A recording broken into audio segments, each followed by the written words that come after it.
BCS প্রস্তুতিতে preliminary এবং written একসাথে নেওয়া উচিত, না আগে প্রিলি পরে রিটেন নেওয়া উচিত, এ বিষয়ে অনেকেই অনেক মতামত দেন। আমি আজকে এই বিষয়ে আমার মতামতটা দেওয়ার চেষ্টা করব এবং সকল কনফিউশন দূর করার চেষ্টা করব কোনটা আগে করবেন। দেখেন, বর্তমান পার্সপেক্টিভে বিসিএস প্রিলিমিনারির পরে রিটেন হওয়ার মধ্যবর্তী সময়টা খুবই কম, 2টি মাস। কিন্তু এর আগের বিসিএসগুলোতে, বিশেষ করে 1 থেকে 2 বছর আগের বিসিএসগুলোতে প্রিলির পরে রিটেনের মধ্যবর্তী একটা বিশাল সময় পাওয়া যেত, 6 মাস 7 মাস, কোনো ক্ষেত্রে 1 বছর। তখনকার স্টুডেন্ট কি করতো, প্রিলিমিনারি প্রস্তুতি নিত, তারপরে প্রিলি টিকার পরে সে রিটেনের জন্য 6 থেকে 7 মাস টাইম পেত এবং প্রস্তুতির জন্য একটা যথেষ্ট সময় পেত। কিন্তু বর্তমান পিএসসি একটা টাইম ফ্রেম দিয়ে দিচ্ছেন যে সার্কুলারের পরবর্তী 2 মাস প্রিলি, তার 2 মাস পরে হবে রিটেন। তার মানে আপনি প্রিলি টেকার পরে ধরে নিলাম আপনি প্রিলি টিকলেন, টাইম পেলেন 2টা মাস, কিন্তু একজন রিটেন পরীক্ষার্থীর জন্য বর্তমান কোশ্চিন প্যাটার্নে 2 মাসে প্রিলি শুধু পড়ার পরে রিটেন প্রস্তুতি নেওয়া অনেকটাই টাফ হবে। এইটা আপনি মানেন কিংবা না মানেন, এইটাই বাস্তব সত্য। তার মানে এই বিষয়টা যারা মানতে পারবে না, বুঝে নিতে হবে তারা এই সিচুয়েশনটা রিয়েলাইজ করতে পারেনি বা এই সিচুয়েশনে পড়েনি। আসলে আপনি যখন একটা সিচুয়েশনে পড়বেন তখন আসলে এর রিয়েলিস্টিকটা আপনি বুঝতে পারবেন যে আসলে এটা সঠিক না বেঠিক। যতক্ষণ না পর্যন্ত আপনি ওই সিচুয়েশনে না পড়বেন ততক্ষণ পর্যন্ত আপনার মতামত আপনি গদবাধা দিতেই পারেন, এটা আপনার নিজস্ব মতামত।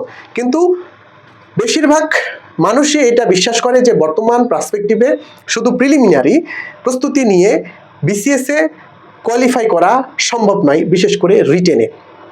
তাহলে কি করতে পারেন? দেখেন, সম্পূর্ণ রিটেন প্রস্তুতি নিতে হবে এমনটাও বলছি না, কিন্তু বিসিএস এর এমন কিছু বিষয় আছে যেগুলো রিটেন প্রিপারেশন নিলে প্রিলি হয়ে যায়, অনায়াসে আপনি প্রিলি কনফিউশনগুলোও দূর করতে পারবেন। যেমন বিশেষ করে আমি একটা সাবজেক্টের কথা বলি, বিসিএস এর গণিত সাবজেক্টের কথা বলি। এটার জন্য আপনি যদি রিটেন প্রিপারেশন নেন, আপনার প্রিলিমিনারিতে আপনি ফুল মার্কস, অর্থাৎ শুধু প্রিলিমিনারিতে প্রস্তুতি নিলে যে মার্কসটা পেতেন, যদি রিটেন প্রিপারেশন একবারই নিতে পারেন তাহলে আপনি নিশ্চিত থাকেন তার চেয়েও বেশি আপনি মার্কস পাবেন। তার মানে ম্যাথ এবং মেন্টাল অ্যাবিলিটি, এই 100 মার্ক আপনার রিটেন প্রিপারেশন নিলে প্রিলি প্রিপারেশনের দরকার নেই।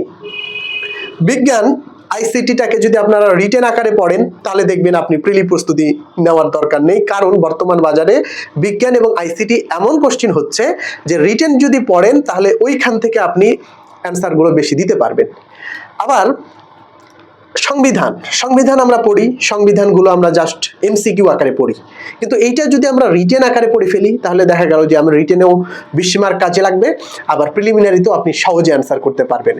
এমন অনেক বিষয় আছে, বিশেষ করে আপনাকে ইংরেজিটা তো ইংরেজি মাস্ট এখন থেকে প্রিপারেশন শুরু করতে, অর্থাৎ চাকরি প্রস্তুতি যখন থেকেই শুরু করবেন আপনার ইংরেজি রিটেন মাস্ট প্রস্তুতি শুরু করতে হবে, কারণ 2 মাসে আপনি ইংরেজির কিছুই করতে পারবেন না। তাহলে এমন কিছু বিষয় আছে যেগুলো দেখবেন যে রিটেন পড়লে সহজেই প্রিলিমিনারিতে উত্তর করতে পারবেন। তাই বিসিএস প্রস্তুতিতে শুরু হওয়া উচিত। বর্তমান পার্সপেক্টিভে যারা বিসিএস প্রস্তুতি নিতে যাচ্ছেন তারা অবশ্যই রিটেনের সাথে প্রিলি পড়বেন। মানে রিটেন আমরা যেমন 9-10-এ করতাম কি, একটা চ্যাপ্টারের সকল রিডিং পড়ার পরে আমরা এমসিকিউ সলভ করতাম, আবার সিকিউ সলভ করতাম, ঠিক প্যাটার্নটাই এরকম। যেহেতু ম্যাক্সিমাম সিলেবাসটা প্রিলি রিটেনের একই, তাহলে কি করবেন যে আমরা রিটেন সিলেবাসটা ভালো করে পড়ে সেখান থেকে এমসিকিউ করব। যেমন আমি একটা প্রশ্নের একটা উদাহরণ দেই যে আন্তর্জাতিক বিষয়গুলিতে জলবায়ু এবং কূটনীতি, এই দুটো বিষয়, এই একটা বিষয় যেখান থেকে 4 মার্ক আসে। জলবায়ু এবং কূটনীতি থেকে এমসিকিউ এ 4 মার্ক আসে, আবার রিটেনেও কনসেপচুয়াল ইস্যুতেও আসে, আবার এমপিরিক্যাল ইস্যুতেও আসে।